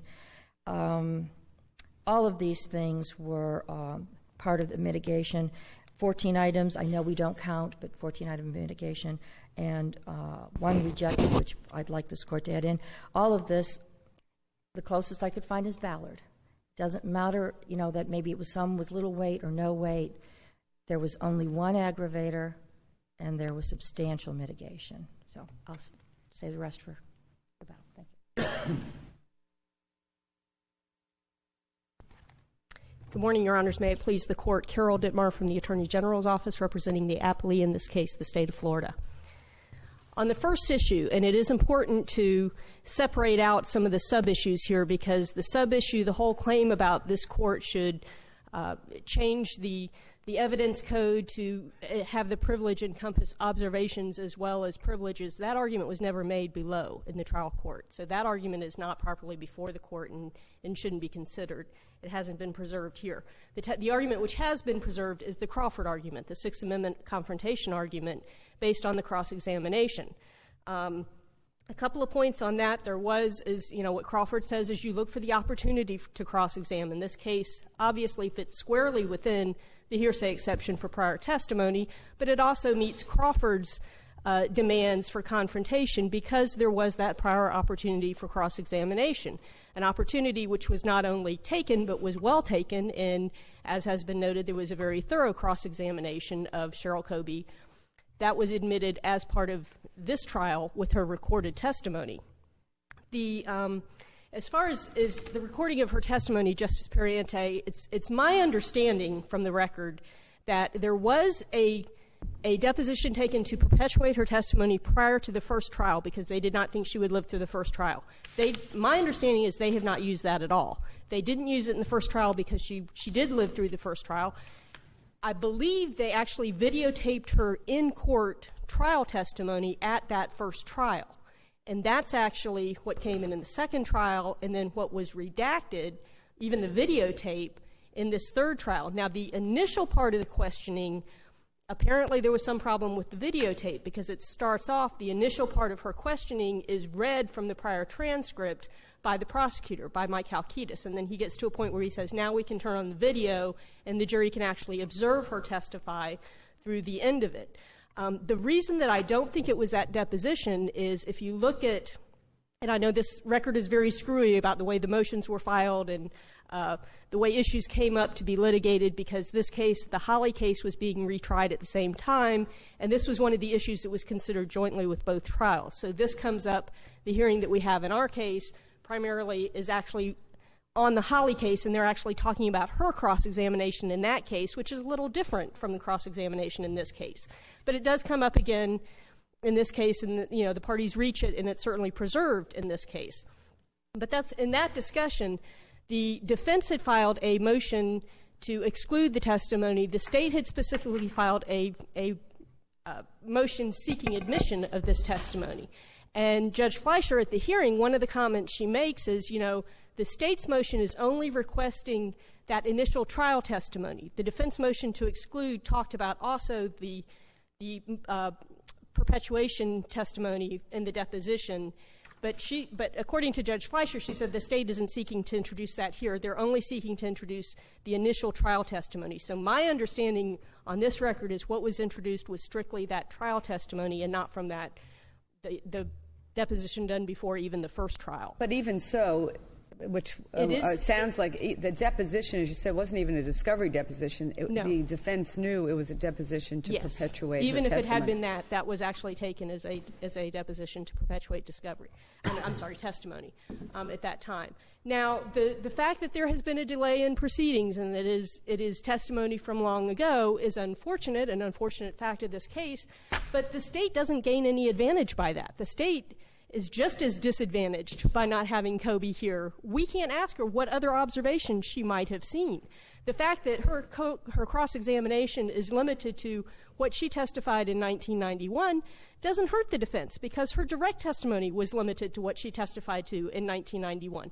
There was no new testimony that they needed to have a new focus of cross-examination or a new area of cross-examination. There's nothing that came out from her direct that had not been a part of the initial trial. Well, what about this issue that how would she know the date? Maybe the stronger argument, maybe because I think the Crawford issue is weak. But what about this argument about the intertwine that really her observations had to be influenced by what she was told and therefore somehow tainted or not reliable? Well, when you're talking about, she makes a reference to the body in her testimony.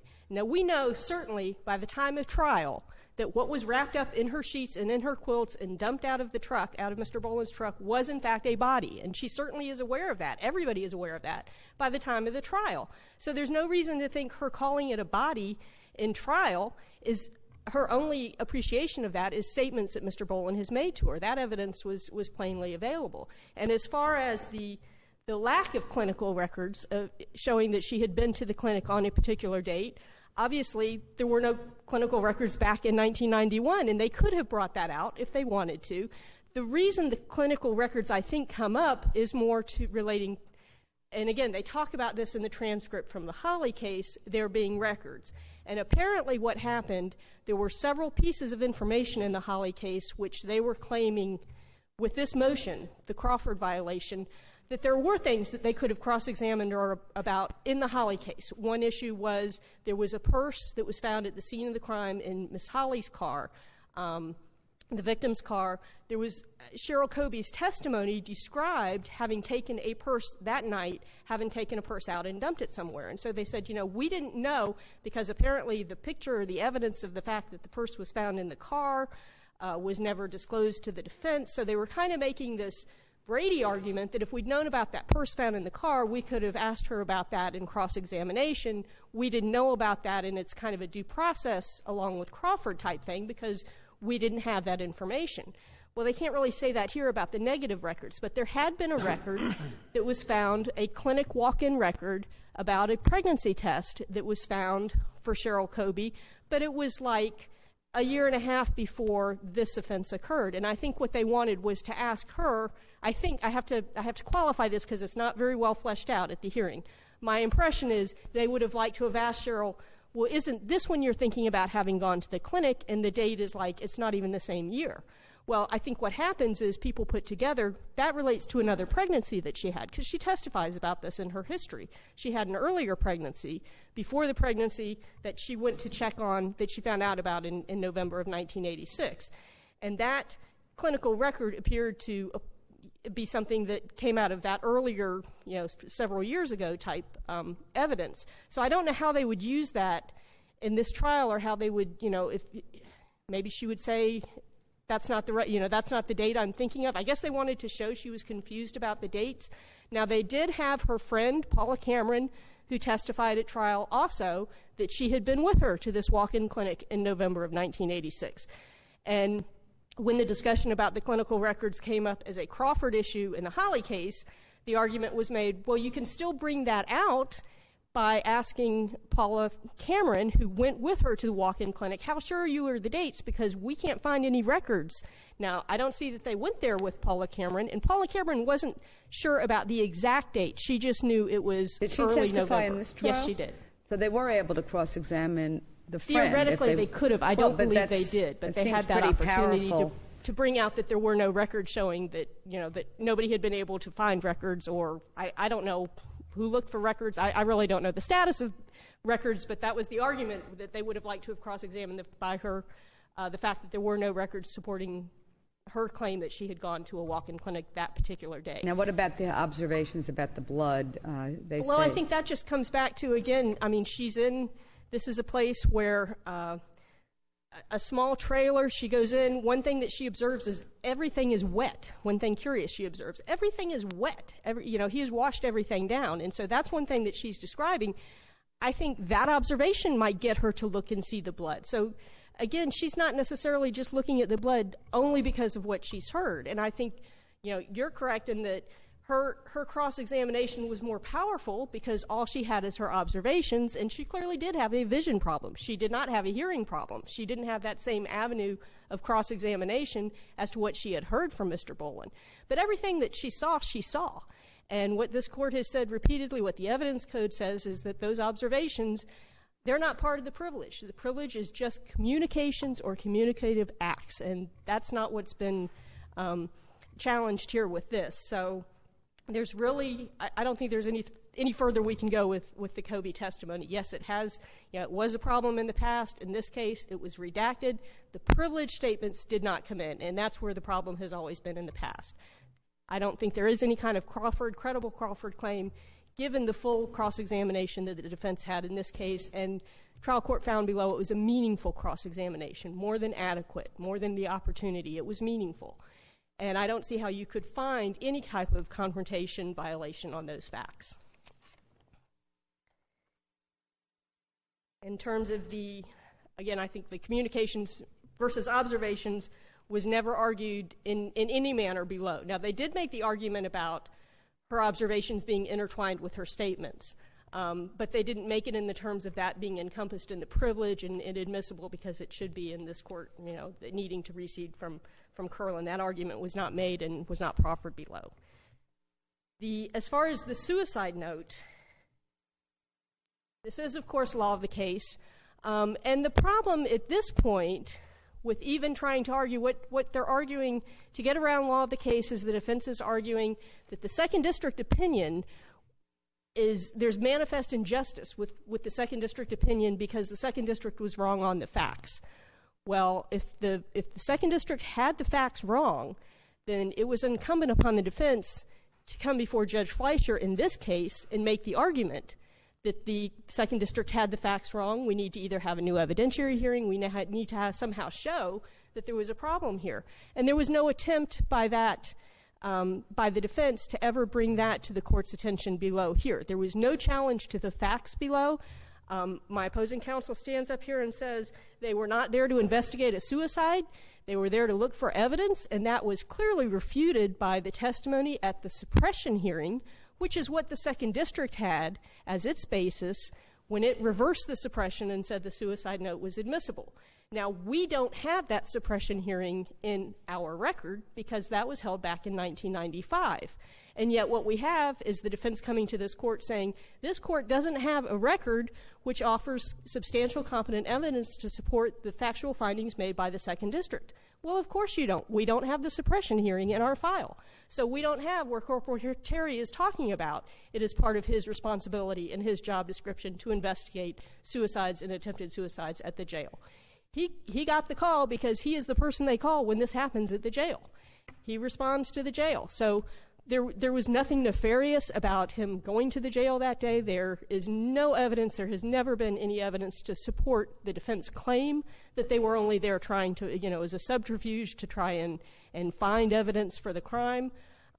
That argument has never really gone. So they're trying to now get away from the second district facts without ever having challenged them by any proper method, either in the court below, by going back to the suppression hearing, by showing that there's some problem with the record, and yet that's where they're claiming the problem is. When they had the hearing in the Holly case again on this issue, and they looked at the record that the second district had, and the argument made at that time wasn't that the second district was wrong factually. The argument is, well, the second district said there's no right of privacy, there can't be a Fourth Amendment violation because this was a jail cell and there's no expectation of privacy, you can't have the violation. And they don't look at why the officers were there or the intent. And yet the second district, it's true that the second district said that first, that there is no Fourth Amendment violation because there is no reasonable expectation of privacy, but they also went beyond that and said, not only that, in this case, we can distinguish McCoy, we can distinguish Rogers, because the officers were not there because the state attorney had called and said, go shake down the cell and find me evidence of this crime. The officers were there because they got a call of an attempted suicide, and it's their responsibility to investigate the attempted suicide.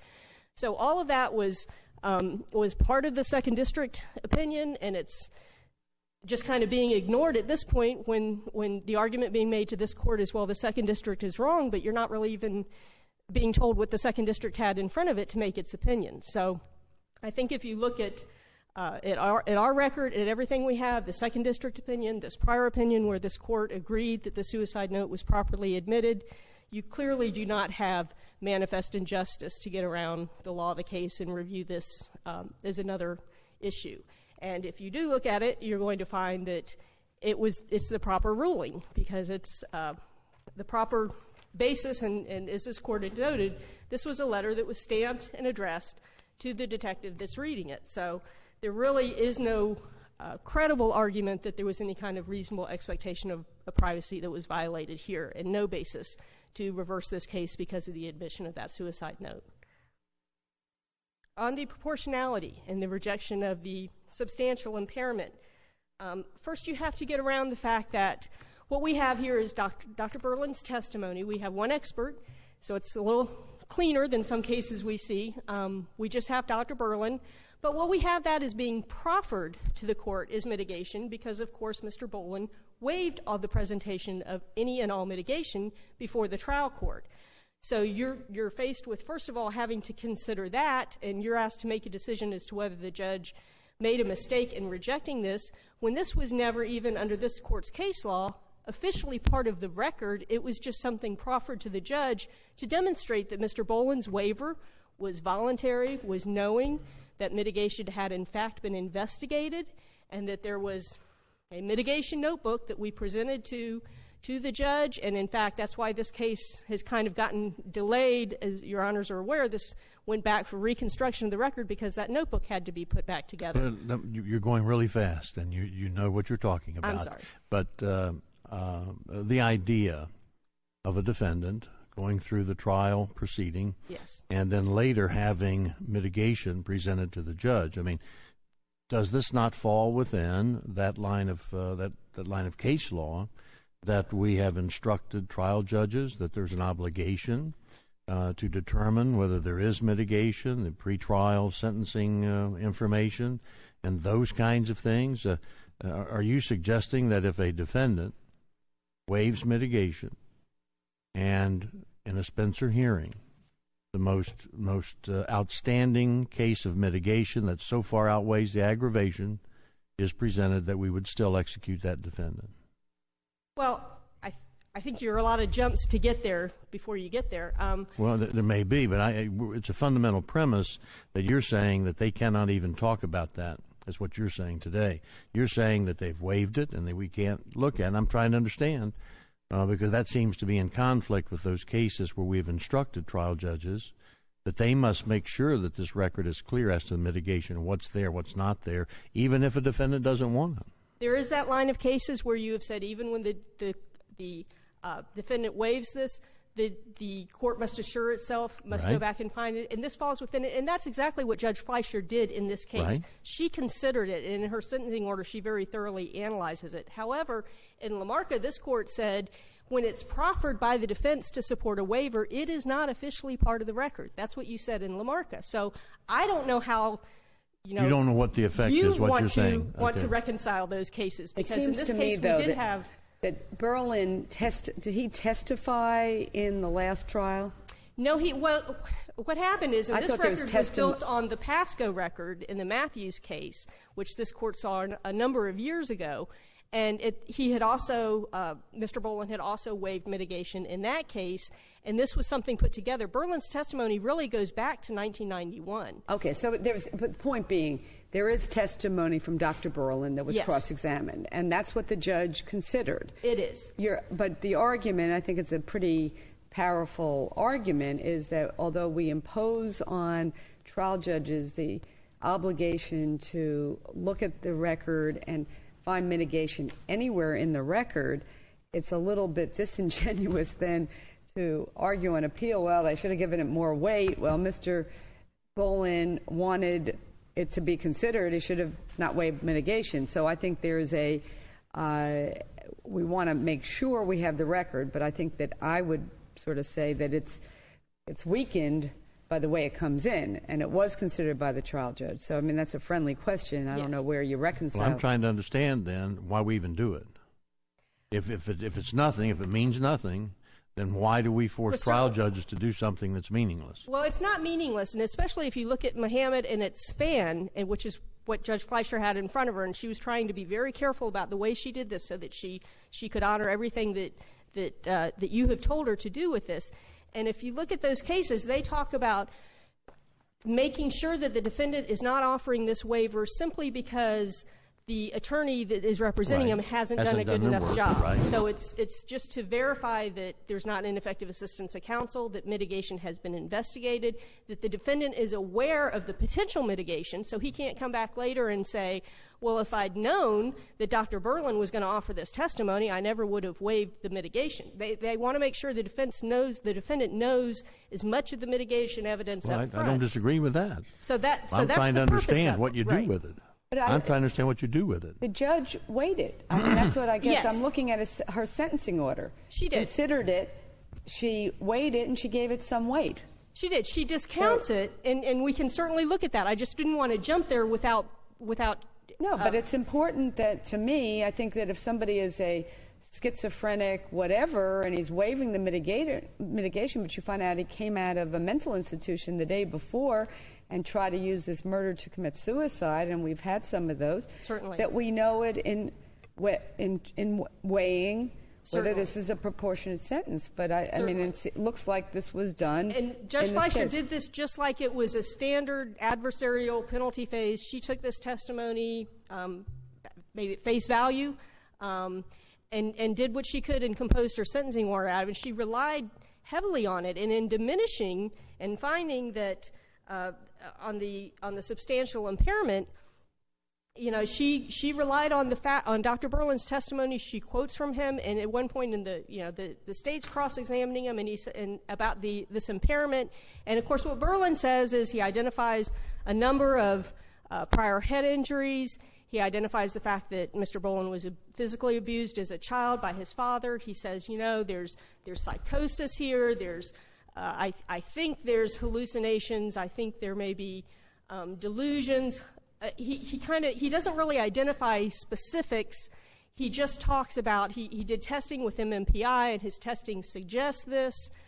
He also finds that he does diagnose antisocial personality disorder, possibly borderline disorder, because he's got the depressive episodes, he has manic episodes. So he throws a lot out there, but he doesn't really make specific diagnosis, and he clearly does not come back and tie it to the murder and say that it was affecting him at the time of the crime. Well, the best we can do is reread Dr. Bolan's testimony, yes, and see whether the judge, in giving one some weight and the other none, it was clearly contradicted by Dr. Bolan's testimony. Yeah, well, I think when you can satisfy yourself just from the sentencing order, because the judge is very thorough when she talks about it, and obviously she talks about how the facts of the case, I'm sorry, I know I'm speeding up again.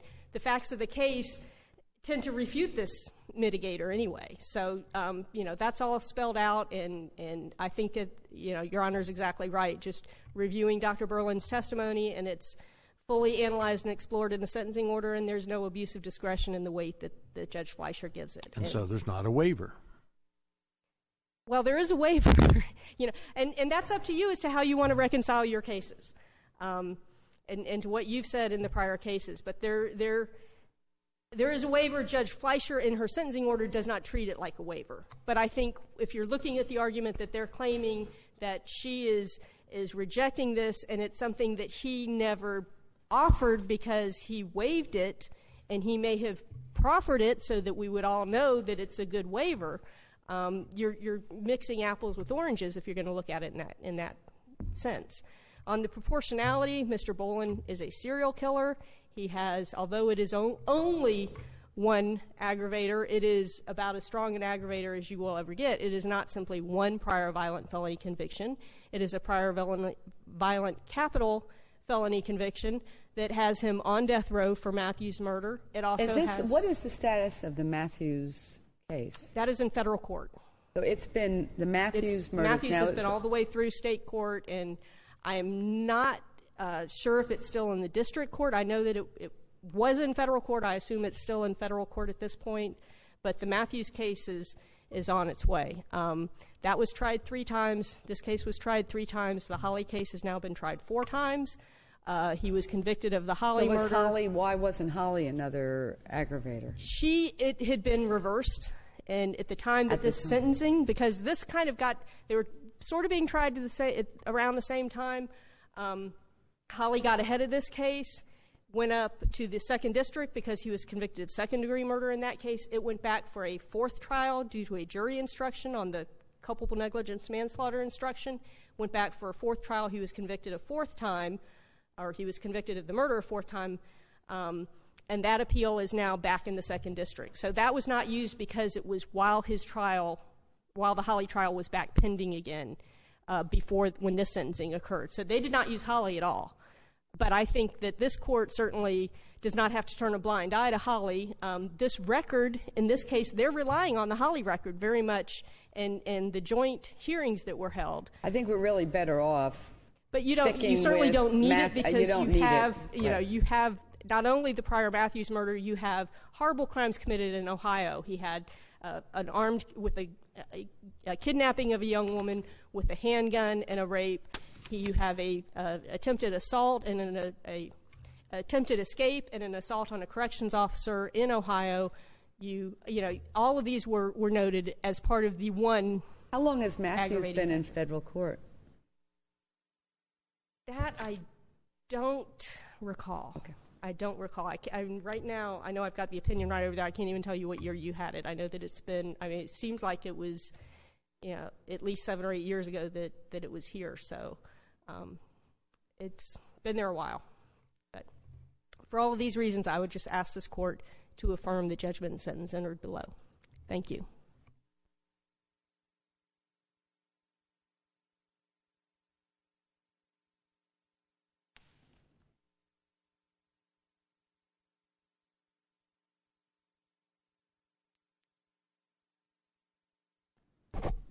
Mr. Dvoro does talk fast. I was trying to make notes. Dr.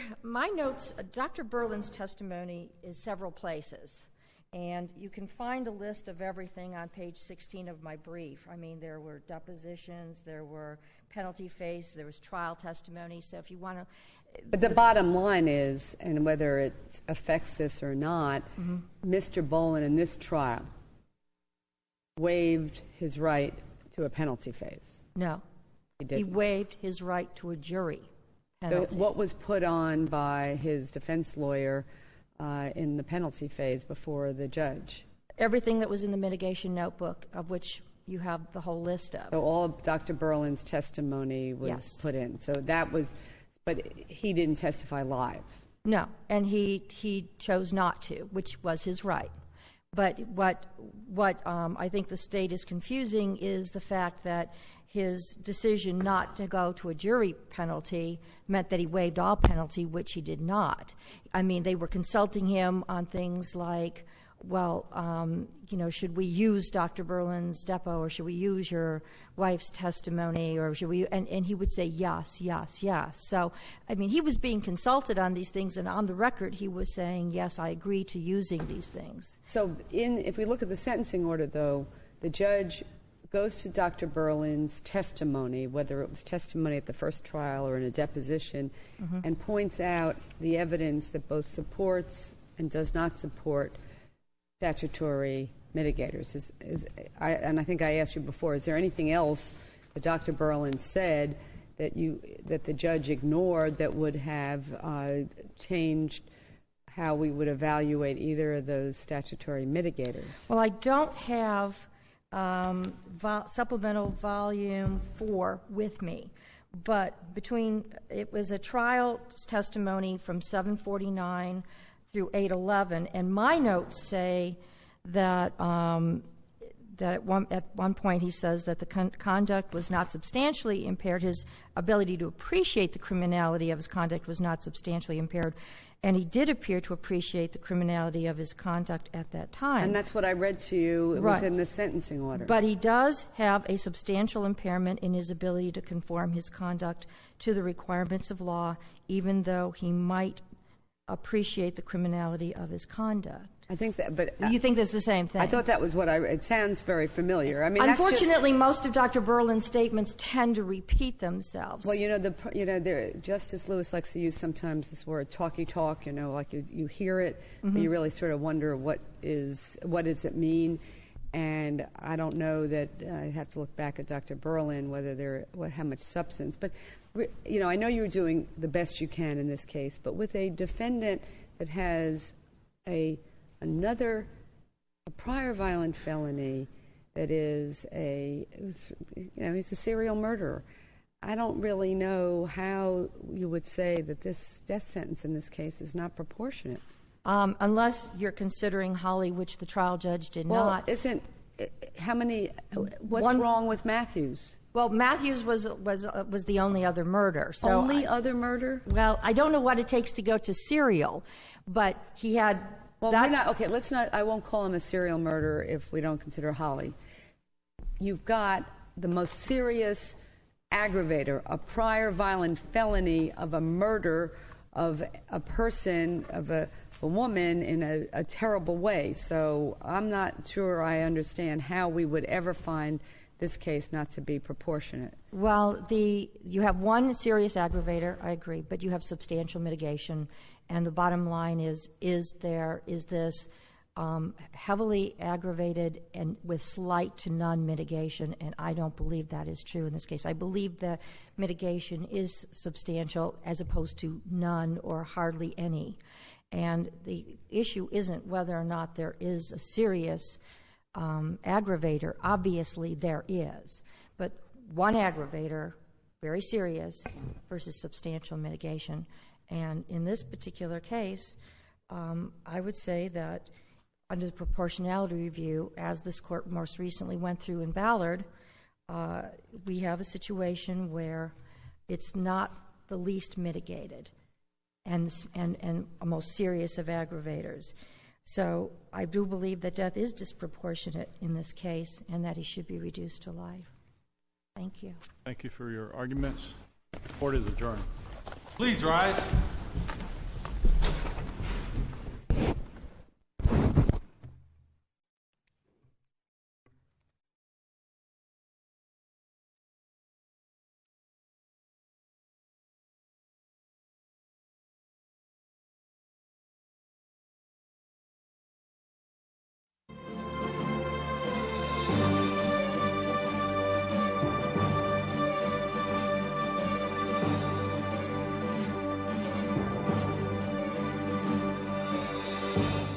You're watching the Florida Channel, a public service of the Florida Legislature, WFSU-TV, and Florida State University.